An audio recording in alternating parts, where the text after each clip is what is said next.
Kasus jenazah wanita dalam koper mematik perhatian publik. Meski kasusnya sudah dirilis hari ini, masyarakat ingin tahu lebih dalam.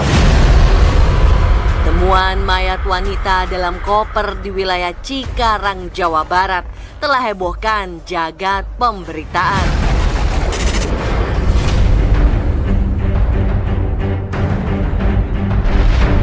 Pada 25 April 2024 lalu, warga sekitar Jalan Inspeksi Kalimalang, Sukadanau, Cikarang Barat, Bekasi digegerkan dengan penemuan jasad wanita dalam koper yang tergeletak di pinggir jalan.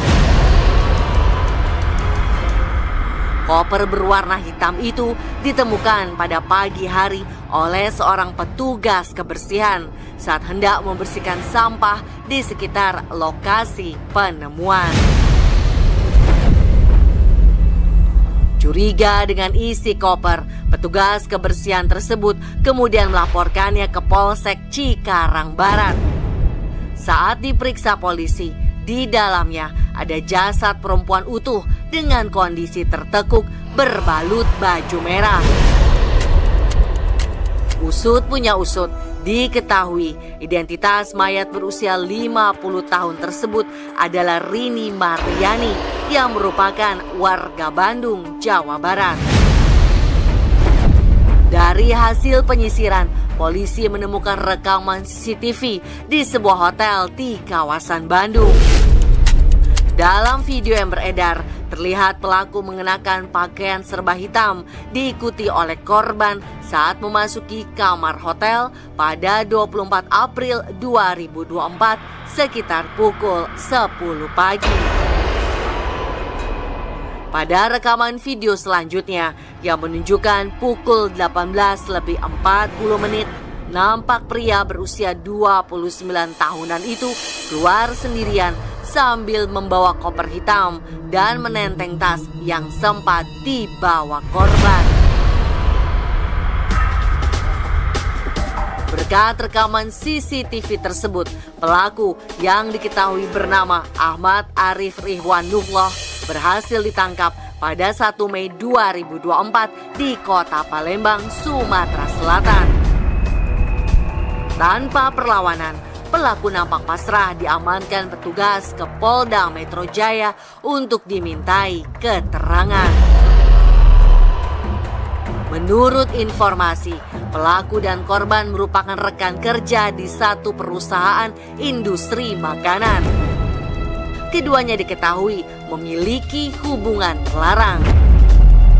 Diceritakan, pelaku yang bekerja sebagai auditor di kantor pusat Tangerang mulai mengenal korban yang bertugas sebagai kasir di kantor cabang Bandung saat melakukan perjalanan dinas ke Bandung pada akhir tahun 2023 lalu.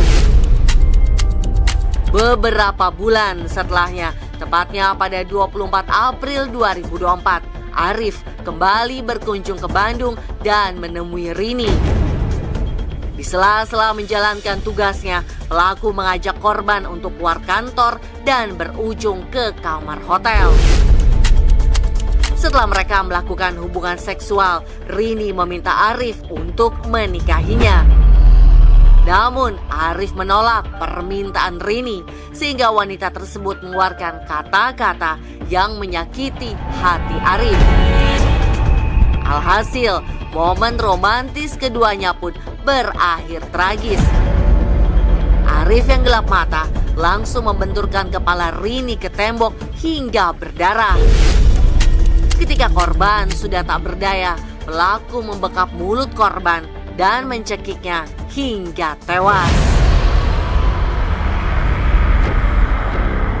Usai melakukan aksi kejinya, pelaku membeli sebuah koper untuk membawa jasad korban keluar dari hotel dengan mengelabui petugas hotel. Pelaku bergegas menuju Tangerang untuk menemui adiknya, Aditya Taufikur Rahman. Saat bertemu, pelaku langsung mengajak adik kandungnya itu pergi menggunakan mobil.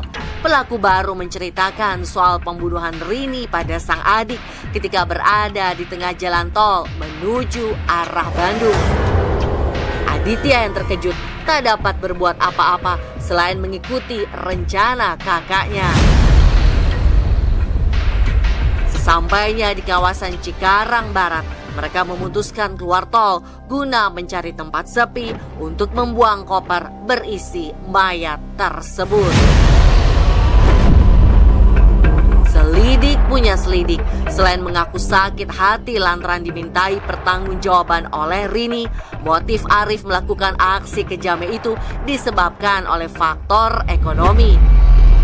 Demi membiayai resepsi pernikahan yang rencananya akan digelar pada 5 Mei 2024. Pelaku yang telah menikahi kekasihnya bulan Maret lalu itu nekat mencuri uang milik perusahaan sebanyak 43 juta rupiah yang sedang dibawa korban. Atas perbuatan sadisnya tersebut, Arif dan Aditya kini mendekam di Hotel Prodeo. Keduanya terancam hukuman 15 tahun penjara sebab terbukti melakukan pembunuhan berencana serta pencurian dengan kekerasan.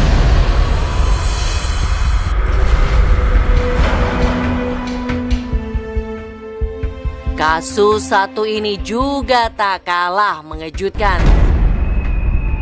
Wanita berusia 22 tahunan itu diketahui pergi pelesiran seorang diri ke Selandia Baru usai menyelesaikan studinya di universitas. Namun naas, wanita muda bernama Grace Milane itu tewas di tangan seorang pria yang baru dikenalnya melalui aplikasi kencan online. Sebelum kejadian, keberadaan Grace terekam dalam sebuah CCTV. Dalam tangkapan gambar, Grace terlihat mengenakan dress hitam saat bertemu seorang pria bernama Jesse Campson itu di sebuah mall Selandia Baru. Keduanya nampak menghabiskan waktu bersama di sebuah bar dan memesan minuman beralkohol. Beberapa jam kemudian, rekam jejak memperlihatkan keduanya pergi menuju sebuah motel di City Life yang menjadi tempat tinggal Campson di Auckland. Pasangan kencan online itu pun lanjut bermesraan di sana.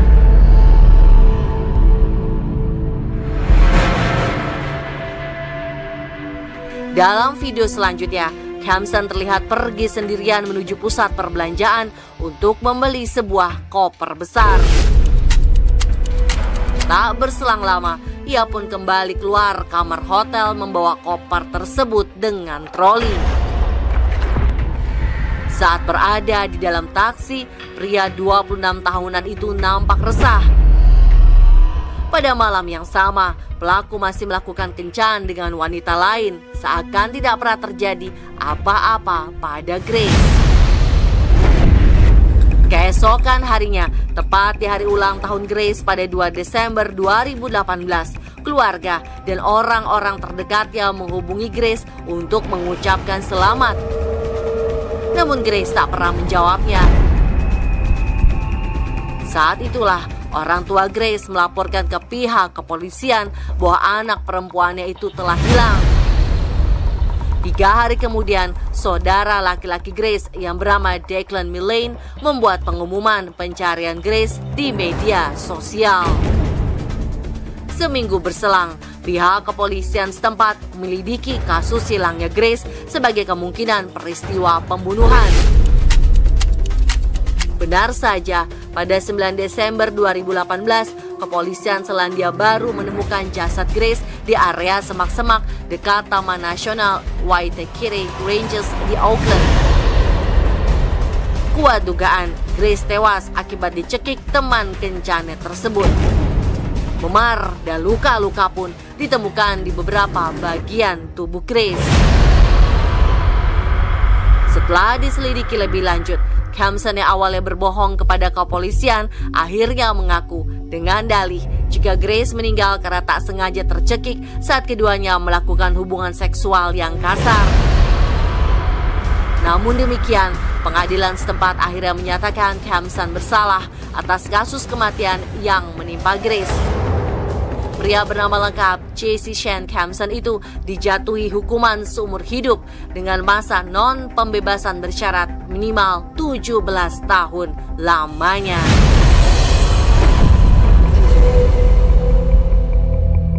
Peristiwa tragis yang satu ini lebih mencengangkan lagi. Pada tahun 2020 lalu, seorang wanita asal Florida, Amerika Serikat bernama Sarah Boone melakukan kencan di kediaman pribadinya dengan pria bernama Jorge Torres.